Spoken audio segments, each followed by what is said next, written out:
Well, I don't think people are really well aware of the actual genre because it's becoming more and more blended. It's tough to say. If you look at Titanfall, I mean, you do a lot. No, I mean, you run on walls. So is it an action game? But no, there's a shooter element to it, and I think there's a lot. You look at FIFA when you play your career, but not as the GM, but as the player. It's an RPG. You put points. I mean, and so it's all blended. But I think it's just a shortcut. Basically, people, it's an RPG. Okay, I get it. I know where exactly. And I don't know, that's a specific on games. The romance will be maybe in this RPG or not, and so yeah, no, it's about the mechanics. This is a game thing.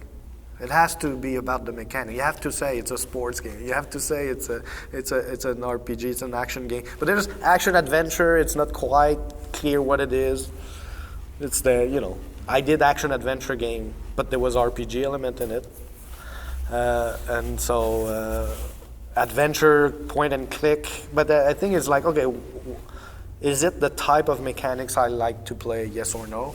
And so that's why we used those shortcuts and say it's an RPG, even though it's much more than that in general. It's a puzzle game, but no, it's more. It's always more than that word that we're using.